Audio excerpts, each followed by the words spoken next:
അമ്മേ പരിശുദ്ധ അമ്മേ പരിശുദ്ധ ദൈവമാതാവേ, കൃപാസനത്തിലൂടെ ഞങ്ങൾക്കും ഞങ്ങളുടെ ദേശത്തിനും അമ്മ മധ്യസ്ഥം തേടിത്തന്ന എല്ലാ അനുഗ്രഹങ്ങൾക്കും കൃപകൾക്കും ഞങ്ങളിപ്പോൾ ഹൃദയം നിറഞ്ഞ നന്ദി പറയുന്നു.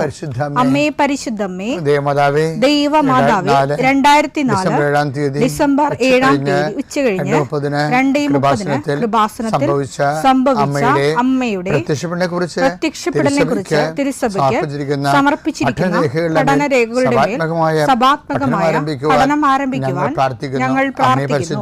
അമ്മേ പരിശുദ്ധമേ, ഭൂസ്വർലോകങ്ങളുടെ രാജ്ഞിയായ അങ്ങേയ്ക്ക് ഭൗമസംരക്ഷണത്തിനായി പ്രപഞ്ചപ്രകൃതിയെ തന്നെ തിരുസഭ പ്രതിഷ്ഠിക്കുവാൻ ഈ പ്രത്യക്ഷീകരണം വഴി ഇടയാക്കണമേ. പരിശുദ്ധമേ, ജപമാല മാതാവേ, സകല കൃപാസനം പ്രാർത്ഥനയോടും ചേർത്ത് ഞങ്ങളിപ്പോൾ പ്രാർത്ഥിക്കുന്ന ഈ കുടുംബത്തിന്റെ പ്രത്യേക നിയോഗം പറ മക്കളെ.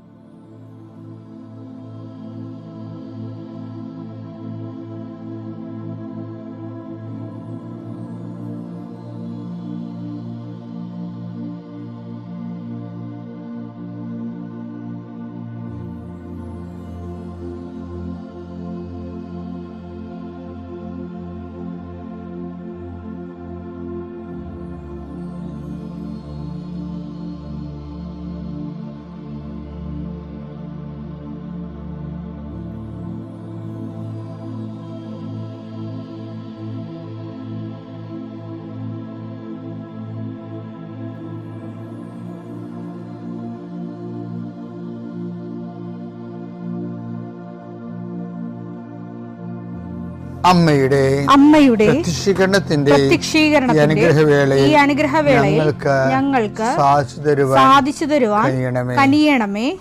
ആമേൻ. വിശ്വാസ പ്രമാണം. സർവശക്തനായ പിതാവും ആകാശത്തിന്റെയും ഭൂമിയുടെയും സൃഷ്ടാവുമായ ദൈവത്തിൽ ഞാൻ വിശ്വസിക്കുന്നു. അവിടുത്തെ ഏകപുത്രനും ഞങ്ങളുടെ കർത്താവുമായ ഈശോ മിശിഹായിലും ഞാൻ വിശ്വസിക്കുന്നു. ഈ പുത്രൻ പരിശുദ്ധാത്മാവിനാൽ ഗർഭസ്ഥനായി കന്യകാമറിയത്തിൽ നിന്ന് പിറന്ന് പൊന്തിയോസ് പീലാത്തോസിന്റെ കാലത്ത് പീഡകൾ സഹിച്ച് കുരിശിൽ തറയ്ക്കപ്പെട്ട് മരിച്ച് അടക്കപ്പെട്ട് പാതാളങ്ങളിൽ ഇറങ്ങി മരിച്ചവരുടെ ഇടയിൽ നിന്ന് 3-ാം നാൾ ഉയർത്ത് സ്വർഗത്തിലേക്ക് എഴുന്നള്ളി സർവശക്തിയുള്ള പിതാവായ ദൈവത്തിന്റെ വലതുഭാഗത്തിരിക്കുന്നു. അവിടെ നിന്ന് ജീവിക്കുന്നവരെയും മരിച്ചവരെയും വിധിക്കുവാൻ വരുമെന്നും ഞാൻ വിശ്വസിക്കുന്നു. പരിശുദ്ധാത്മാവിലും ഞാൻ വിശ്വസിക്കുന്നു. വിശുദ്ധ കത്തോലിക്കാ സഭയിലും പുണ്യവാന്മാരുടെ ഐക്യത്തിലും പാപങ്ങളുടെ മോചനത്തിലും ശരീരത്തിന്റെ ഉയർപ്പിലും നിത്യമായ ജീവിതത്തിലും ഞാൻ വിശ്വസിക്കുന്നു. ആമേൻ. സുഖസ്ഥനായ ഞങ്ങളുടെ പിതാവേ, അങ്ങയുടെ നാമം പൂജിതമാകണമേ. അങ്ങയുടെ രാജ്യം വരണമേ.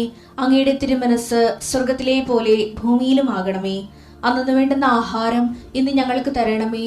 ഞങ്ങളോട് തെറ്റ് ചെയ്യുന്നവരോട് ഞങ്ങൾ ക്ഷമിക്കുന്നത് പോലെ ഞങ്ങളുടെ തെറ്റുകൾ ഞങ്ങളോടും ക്ഷമിക്കണമേ. ഞങ്ങളെ പ്രലോഭനത്തിൽ ഉൾപ്പെടുത്തരുതേ, തിന്മയിൽ ഞങ്ങൾ രക്ഷിക്കണമേ. ആമേൻ. നന്മ നിറഞ്ഞ മറിയമേ, സ്വസ്തി. കർത്താവ് അങ്ങയുടെ കൂടെ സ്ത്രീകളിൽ അങ്ങ് അനുഗ്രഹിക്കപ്പെട്ടവളാകുന്നു. അങ്ങയുടെ ഉദരത്തിൻ ഫലമായി ഈശോ അനുഗ്രഹിക്കപ്പെട്ടവനാകുന്നു. പരിശുദ്ധ മറിയമേ, തമ്പുരാന്റെ അമ്മേ, പാപികളായ ഞങ്ങൾക്ക് വേണ്ടി ഇപ്പോഴും ഞങ്ങളുടെ മരണസമയത്തും തമ്പുരാനോട് അപേക്ഷിക്കണമേ. ആമേൻ. കർത്താവേ, നിന്റെ ഉന്നതമായ നാമത്തിന് സ്തോത്രം ചെയ്യുന്നു. കർത്താവേ, നിന്റെ വിശുദ്ധ പൗരോഹിത്യത്തെ മഹത്വപ്പെടുത്തണമേ. കർത്താവെ, സഭയിലുള്ള സാന്നിധ്യം പ്രകടമാക്കണമേ. 40 വർഷം ഞാൻ അർപ്പിച്ച കൃപാനയുടെ യോഗ്യതയാൽ കൃപാസന അൾത്താറെ ജീവനോടെ പ്രത്യക്ഷപ്പെട്ട പരിശുദ്ധ അമ്മയുടെ മാധ്യസ്ഥത്തിലെ ഞാൻ മക്കളെ ആശീർവദിക്കുന്നു. ഈശോയെ, എവിടെയെങ്കിലും യാത്ര ചെയ്യുന്ന മുമ്പ് ഇതൊന്ന് കൂടിയിട്ട് പോണവരുണ്ട്. ഈശോയെ, അവർ മക്കളുടെ ഇന്നത്തെ മുഴുവൻ യാത്രകൾ ഞാൻ അങ്ങേക്ക് ഏൽപ്പിക്കുന്നു. അവരുടെ കണ്ണുനീര് ഉപ്പണം കർത്താവേ. അവർ പോകുന്ന ഇടങ്ങളിൽ നീ അവിടെ കൂടെ പോകണം. പലരും ഒറ്റക്കാണ്, പലരും അവർ ഒറ്റക്ക് പോയിട്ട് നടക്കാത്ത പല കാര്യങ്ങൾക്ക് വേണ്ടിയാണ് പോണത്. ഓഫീസിലായാലും കോളേജിലായാലും സ്കൂളിലായാലും പരീക്ഷയ്ക്കായാലും ജോലിക്കായാലും ഇൻ്റർവ്യൂവിനായാലും മറ്റ് റവന്യൂ ആയിട്ടുള്ള കാര്യങ്ങൾക്കായാലും കർത്താവേ, അങ്ങയുടെ മക്കൾ പോകുന്ന ഇടങ്ങളിലെല്ലാം I come with you wherever you go. മുഖത്തെ ആവേശപ്പെടുത്തുന്ന അങ്ങയുടെ അഭിഷേക വചനമാണ് നീ എവിടെ പോയാലും ഞാൻ നിലകൊണ്ടാകും. കർത്താവെ, ഞങ്ങൾ ആഴമായത് വിശ്വസിച്ചുകൊണ്ട് കർത്താവ് ഈ മക്കൾ നിന്നെയും കൊണ്ടുപോകാൻ ഇടയാക്കണമേ. അമ്മേ പരിശുദ്ധമേ, സമയത്തിൻ്റെ അധികാരി സഞ്ചാരി മാതാവേ, അങ്ങയുടെ മക്കളുടെ കൂടെ സഞ്ചരിക്കണമേ എന്ന് പ്രാർത്ഥിക്കുന്നു.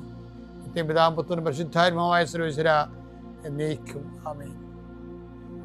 എൻ്റെ പ്രിയപ്പെട്ടവരെ, ഈ ജീസസ് ഓഫ് നാസറത്ത്, നസ്രായന യേശു, അങ്ങനെ ഒരു ഇംഗ്ലീഷ് ഫിലിമുണ്ട്. ഇതൊക്കെ കുറച്ച് പേർക്ക് അറിയാം, യൂട്യൂബിലൊക്കെ കിടപ്പുണ്ട്. പക്ഷെ അത് ഭയങ്കര ഡിമാൻഡായിരുന്നു. ആദ്യം 77 ഇറങ്ങിയ സിനിമയാണത്. ഞാനൊരു 6 പ്രാവശ്യം അത് കണ്ടിട്ടുണ്ട്. പക്ഷെ 6 മണിക്കൂറുണ്ട് ആ സിനിമ. പലപ്പോഴായിട്ട് കണ്ടതാ. ബാക്കി എല്ലാ സിനിമയും 1.5 മണിക്കൂർ 2 മണിക്കൂറൊക്കെ ഉള്ളേ. പക്ഷെ ഈ സിനിമ 6 മണിക്കൂറുണ്ട്.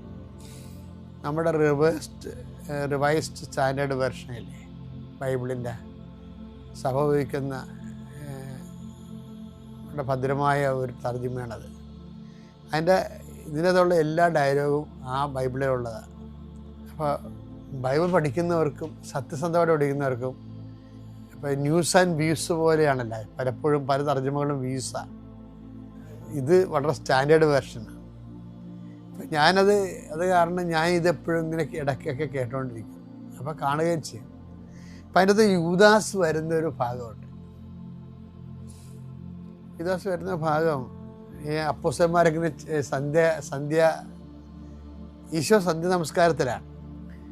അത് രസമാണ് ഫാങ്കർ സെഫ്രേലി ഇത് അവതരിപ്പിക്കുന്നത്. അത് ഈശോ എന്തോ ഒരു ചെറിയ ഒരു കെട്ടിടത്തിൻ്റെ ഭിത്തിയിൽ ഇങ്ങനെ ചാരിയിരിക്കുക, കാലം നീട്ടിക്കൊണ്ട്, ഒരു പ്രത്യേക ലൂസ്ഡ് സ്റ്റൈലിലിരിക്കുക. പക്ഷേ ഈശോയുടെ 2 കൈകൾ കൊണ്ട് ഈശോ മുഖം ഇങ്ങനെ പൊത്തിയിട്ടുണ്ട്. എന്നിട്ട് അവിടുത്തെ അടുത്ത് കാണുന്ന അവർ അപ്പോസ്തലന്മാരൊക്കെ ചപ്പാത്തിയൊക്കെ ചുട്ടുകൊണ്ടിരിക്കണല്ല. അവിടുത്തെ തീ കൊണ്ട് അല്ലാതെ തന്നെ തണുപ്പിന് തീ ഇട്ടിട്ടുണ്ട്. ഈ തീ ഇങ്ങനെ ആളി ഇളകി കത്തണുണ്ട്. അപ്പോൾ ഈ കർത്താവിൻ്റെ ഹൃദയത്തിലൂടെ കടന്നു പോകുന്ന വികാര വിജൃംഭിതമായ ആന്തോളനങ്ങളൊക്കെ ഈ തീ ഇങ്ങനെ വിറച്ച് ഇങ്ങനെ അടിക്കുന്നതനുസരിച്ചുകൊണ്ട് നമുക്ക് ഒരു ഫീലാണത്. ശരിക്കും ഒരു സ്ഥിര വെളിച്ചമല്ല, കുറച്ച് തീയുടെ ഇളകുന്ന ഒരു പ്രകാശം ഇങ്ങനെ ഇളകിക്കൊണ്ടേയിരിക്കും. അപ്പം അതിൻ്റെ ചൂടും പൊള്ളലും ഒക്കെ ഈശോ അനുഭവിക്കുന്നുണ്ടാവും ചിലപ്പോൾ. തീ വളരെ അടുത്ത. അപ്പോഴാണ് ഇരുട്ടത്ത് കൂടി ഒരാൾ വരണം. അയാളങ്ങനെ ഈശോൻ്റെ അടുത്ത് വരുമ്പോൾ ഈശോ കണ്ണ് തുറക്കുമ്പോൾ ഇയാളെ കാണും. അപ്പം അയാൾ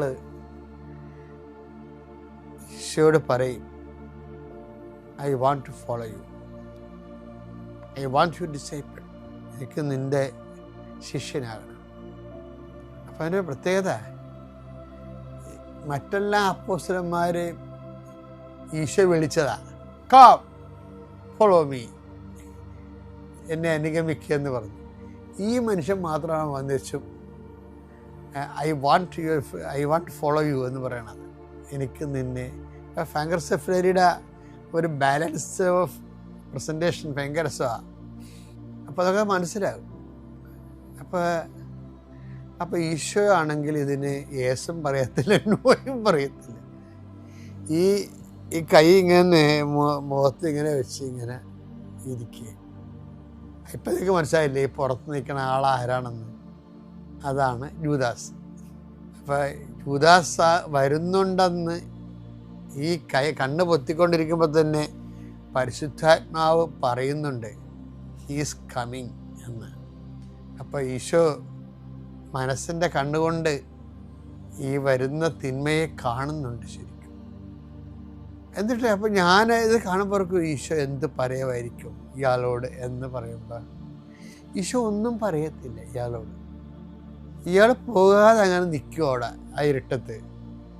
അപ്പോൾ ഈശോ അയാൾ പറയും, you can stay with me. വളരെ ഇങ്ങനെ അളന്ന് തൂക്കി ഇങ്ങനെ പറയും. നമ്മുടെ ചങ്ക് പതറിപ്പോകും നമുക്ക്. കാര്യം ഇതെല്ലാം അറിഞ്ഞുകൊണ്ടാണല്ലോ ഈ പറയണത്. അതാണ് നമുക്ക് വിഷമം ഉണ്ടാകണത്. ഇത് ഈശോ എല്ലാം അറിഞ്ഞുകൊണ്ടാണ് പറയുന്നത്. You can stay with me, നിനക്ക് എൻ്റെ കൂടെ താമസിക്കാം. അപ്പോഴേ ചില സമയത്ത് അന്ത്യത്താഴ സമയത്ത് യോഹന്നാൻ തന്നെ ഒറ്റിക്കൊടുക്കാനിരുന്നവൻ ആരെന്നും അവന് നേരത്തെ അറിയാമായിരുന്നു ഒരു വാക്കുണ്ട്. യോഹന്നാൻ 13:11. തന്നെ ഒറ്റിക്കൊടുക്കുന്നവൻ ആരാണെന്ന് അവൻ അറിഞ്ഞിരുന്നു. അവൻ ഈശോയ്ക്ക് ആളെ അറിയാമായിരുന്നു. അതാണ് വിഷയം. അതാ ഇപ്പോഴല്ല, ആദ്യമായി വന്നപ്പോൾ തന്നെ അറിയാമായിരുന്നു എന്നാണ് ഫ്രാങ്കോസ് സെഫ്രേലി പറഞ്ഞു വെക്കണത്. ഇത് ഈശോയുടെ ഒരു പ്രശ്നം വെച്ചാൽ ദൈവത്തിൻ്റെ പൊതുപ്രശ്നമാണ്. നമ്മൾ ദൈവമായിട്ട് ഡീൽ ചെയ്യുമ്പോൾ ഇങ്ങനെ ഈ നമ്മൾ ആരാണെന്നുള്ളതിനെക്കുറിച്ച് ദൈവത്തിന് മുൻകൂട്ടിയുള്ള അറിവുണ്ടെന്നുള്ള അറിവ് നമുക്കുണ്ടാകണം. അല്ലെങ്കിൽ നമ്മളിങ്ങനെ സ്വാഭാവികമായ ഡീലുമായിട്ട് ദൈവത്തിൻ്റെ അടുത്ത് ഒക്കത്തില്ല. ഇപ്പം ഉദാഹരണത്തിന് യോഹന്നാൻ 6:6 അവനെ പരീക്ഷിക്കാനാണ് യേശു ഇങ്ങനെ ചോദിച്ചത്. 5 അപ്പം വർദ്ധിപ്പിക്കണ അപ്പവേ ഇവർക്ക് എവിടെ നിന്ന് അപ്പം കിട്ടുമെന്നൊക്കെ ചോദിക്കണില്ലേ? അപ്പം ഇവരെ പ്രതിരോധത്തിലാക്കുന്നുണ്ടെങ്കിലേ ഈ വിഷയത്തിന് സൊല്യൂഷൻ എന്താണെന്നതിനെ കുറിച്ച് കർത്താവിന് അറിയാം. എന്ത് ചെയ്യണമെന്ന് യേശു നേരത്തെ മനസ്സിൽ കരുതിയിരുന്നു. ഈ നേരത്തെ എന്നുള്ള വാക്ക് ഒരു അപകടം പിടിച്ച വാക്കാണ്. നമ്മൾ പലപ്പോഴും ചെന്ന് പണി മേടിക്കണ ഈ ഒരു വാക്കിലാണ്. യോഹന്നാൻ 3:18 അവനിൽ വിശ്വസിക്കുന്ന ഒരുവനും ശിക്ഷയ്ക്ക് വിധിക്കപ്പെടുന്നില്ല.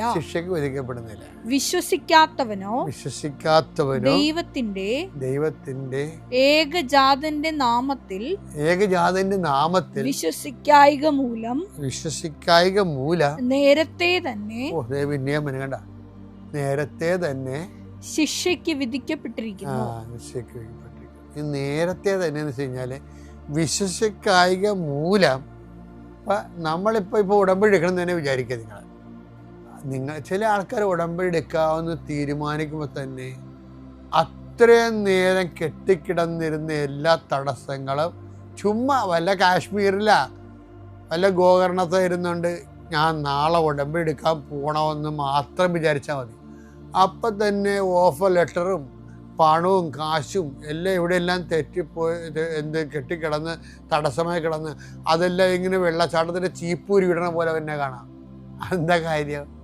കാരണം അയാൾ ഉടമ്പടി എടുത്താൽ ശരിയാവുമെന്ന് ദൈവത്തിന് നേരത്തെ അറിയാം. അതാണ് വിഷയം. അതാണ് ഇന്ന് വിഷയം.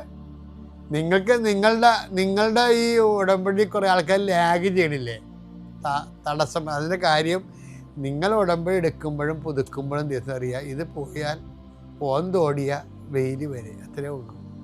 നിങ്ങൾക്കിത് സത്യസന്ധമായിട്ട് വിശ്വസ്തത കാണിച്ച് കൊണ്ടുപോകാൻ പറ്റത്തില്ല. പക്ഷേ ഈ അങ്ങനെ ഒരു പണി മേടിക്കുമോ എന്നുള്ളത് നമുക്ക് നേരത്തെ അറിയാൻ പാടില്ല. അപ്പോൾ നമുക്ക് നേരത്തെ അറിയേണ്ട കാര്യം എന്താണ്? നമ്മൾ എന്ത് ഉടായ്പ കാണിച്ചാലും കർത്താവിൻ്റെ വിഷയത്തിൽ നമ്മളെക്കുറിച്ച് അസസ്മെൻ്റ് ഉണ്ട്. അതുകൊണ്ട് വെടിപ്പും മെനയുമായിട്ട് വൃത്തിയും വിശുദ്ധിയുമായിട്ട് കാര്യങ്ങൾ ചെയ്താൽ ദൈവത്തിന് പണി എളുപ്പമാവും. നമ്മളാണ് ദൈവത്തിൻ്റെ കൈയും കാര്യം കെട്ടണത്, നമ്മുടെ ഉടായ്പ കാരണം. അതുകൊണ്ട് വളരെ എന്തെങ്കിലും തരത്തിൽ ഒരു അലംഭാവം ഉടമ്പടിക്ക് വന്നു പോയിട്ടുണ്ടെങ്കിൽ നിങ്ങൾ ഈ ഒരു വിഷയത്തിൽ സെറ്റ് ചെയ്തിട്ട് ദൈവത്തോട് മാപ്പ് ചോദിച്ചിട്ട് ആ പഴയ പവറിലേക്ക് വരാൻ നോക്കണം. പിതാവിൻ്റെയും പുത്രൻ്റെയും പരിശുദ്ധാത്മാവിൻ്റെ